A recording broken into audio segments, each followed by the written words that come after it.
Most of us understand the concept of inflation as paying more for less. But what is the root cause of it? Well, the media and politicians like to complicate the issue, but it's really quite simple. And in this video, I'm going to tell you what they aren't and what they don't want you to know about inflation and about gold. So let's get into it and explore.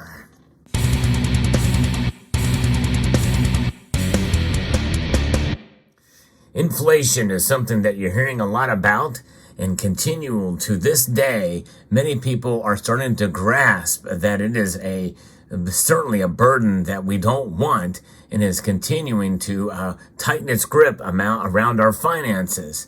I'm going to be reporting on a piece that was shared with me by Ron Paul. Now, for some of you who are newer to the stacking community, you probably aren't familiar with who Ron Paul is, but he is a sound money advocate and has been in Congress a long time. He's one of the few that has been in Congress a long time, but that has held true to his values. Highly respected among gold enthusiasts out there. I'll explain more about that later, but let's get into this piece. If you enjoy videos like this where I talk about the fundamentals on why having precious metals is important in your portfolio, this is a perfect example of a video to watch.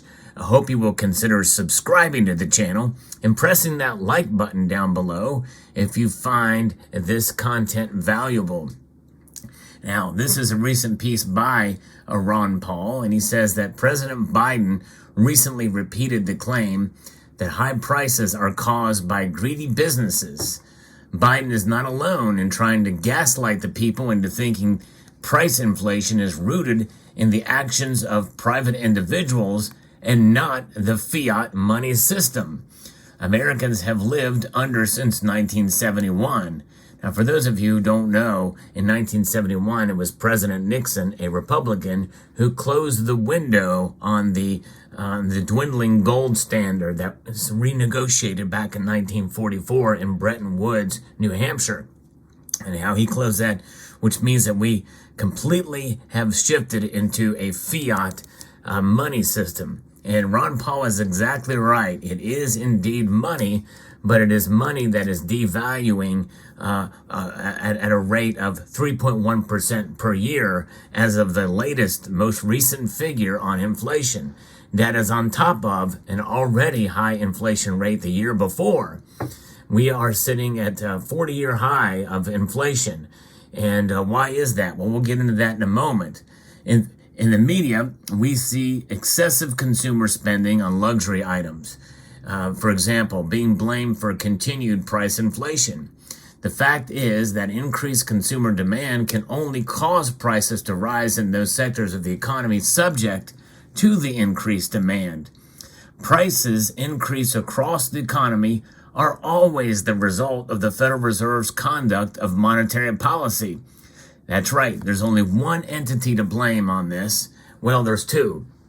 And the Federal Reserve, number one, because they are they engage in monetary policy, and then there are politicians. And these politicians, well, they continue to print money or to spend money that we don't have. So therefore, the Federal Reserve must print it. They spend it at such a rate, there's no way to tax enough in order to pay for all of the programs that they want to use. Government just keeps getting bigger. The federal government is the largest employer in the United States. And the job numbers that come in, and it may sound like good news, well, most of those jobs are going to the federal government. Trying to minimize the harm of inflation, the article continues here, some people in government and media will insist that while many prices for goods and higher than they were pre-lockdown, they're still lower than where prices in the 1990s when you consider that the quality of the goods has increased. Well, that argument is that buyers are getting higher value today than 30 years ago. Of course, any increased quality is because of market-driven innovation. If America had a free market monetary system instead of central bank-controlled fiat currency, prices would drop as quality increases. And I want to take it a step further because I don't even agree with their premise. You're probably wondering why you see some Hot Wheels here on the screen here. Well, I've been showing them in a lot in recent videos, just as eye candy to complement the precious metals and fiat currency you see here. But, I want to talk a little bit about this idea of shrinkflation, or lower quality for the same price or even more.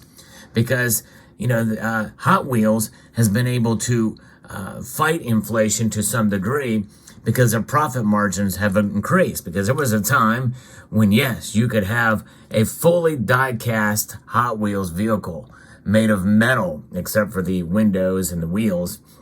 All the rest of it was die-cast metal from the bottom to the body.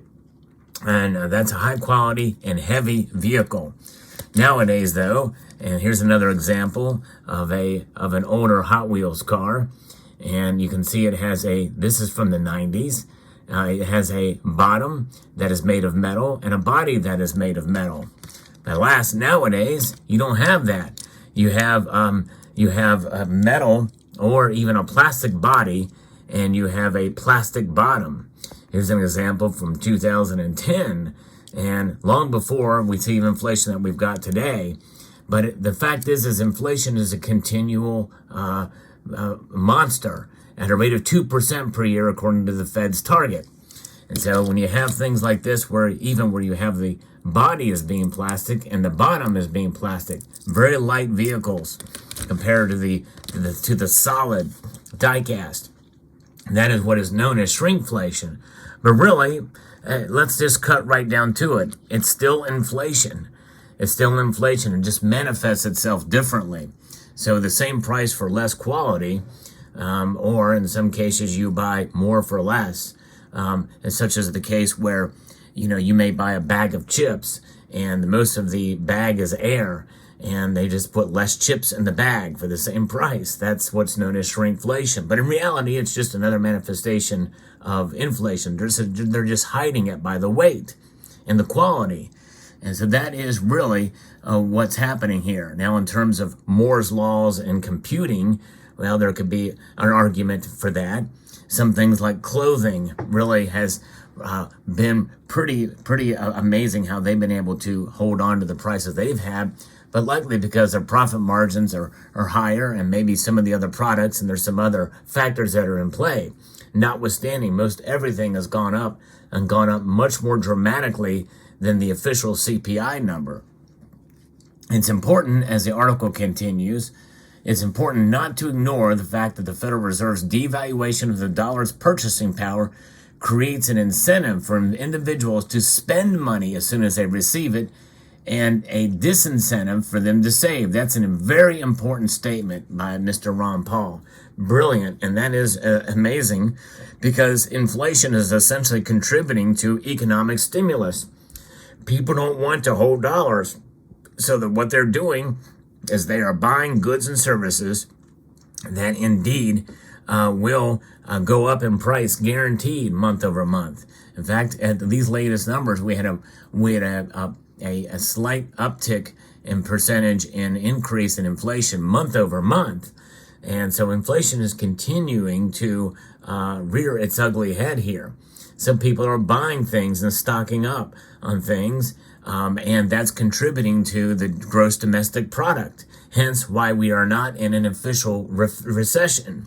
But a lot of people are also doing it using their credit cards as interest rates continue to go up, mainly because they can't afford many things with the cash on hand.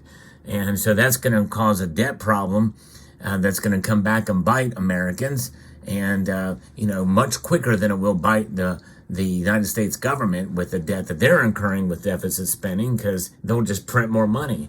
Americans cannot print more money. By the way, neither can state governments and neither can local governments.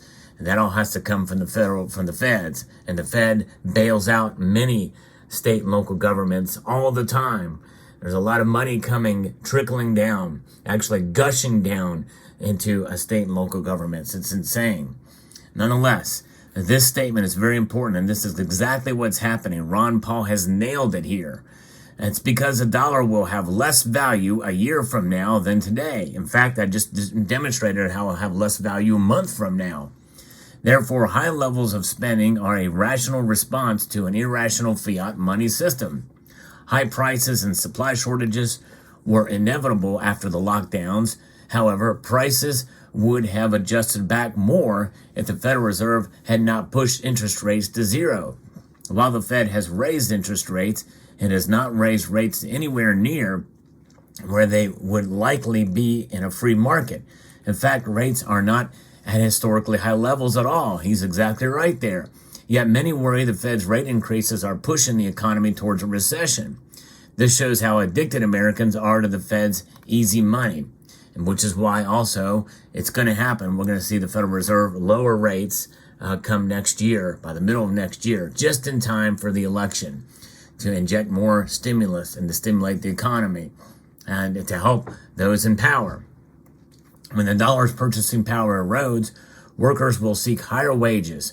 This is why periods of high price inflation are accompanied by strikes and other types of union activity aimed at increasing wages. This has made unions another popular scapegoat for price inflation, when the truth is that the Fed caused price increases are the real reason behind labor unrest. Boom, he nailed it there too. That's the truth, folks. Sadly, the increase in nominal wages gained by the recent series of strikes is unlikely to keep up with the declining real wages resulting from the Federal Reserve's assault on the dollar's value. This is why, contrary to the claims of many progressives, working people are the victims, not the beneficiaries of price inflation. Yes, that's for sure. A Texan union official once told Mr. Paul, "Gold has always been the friend of the worker." That's right. Gold is always a friend of the worker and of everyone, for sure. This makes sense because gold is money whose value cannot be manipulated by the central bank. Let me repeat that again. This is exactly right. Gold is money whose value cannot be manipulated by the central bank. In fact, central banks around the world transact in money, transact in gold, which is money, because the Bank of International Settlements, well, even before that, they were doing it. It just wasn't relegated as such. But in April of 2019, the Bank of International Settlements, which is the central bank of central banks, has delegated gold as a Tier 1 asset, up from a T3 asset, putting on par with and equal to cash for transactions. I mean, in fact, you want to know what the Fed thinks about gold and what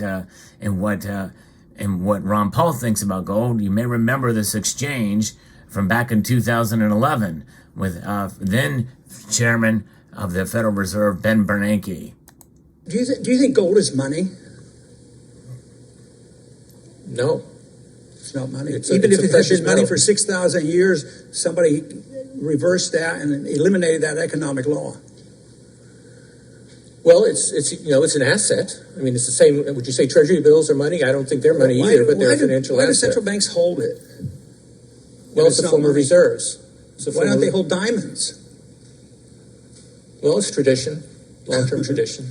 Well, some people still think it's money. I yield back. My time is up. There you go.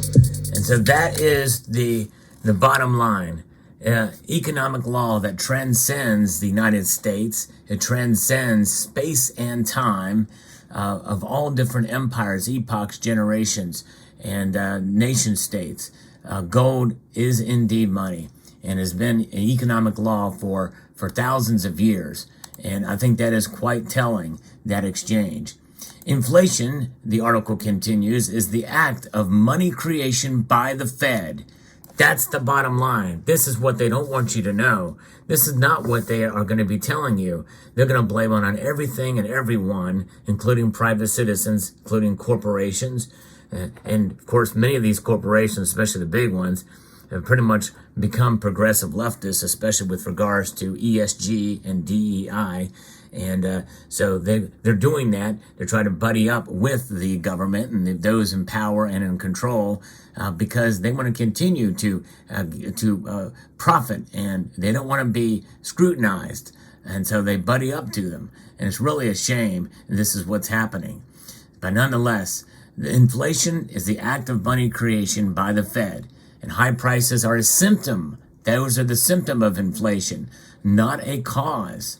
and not the fault of greedy business, consumers, or unions.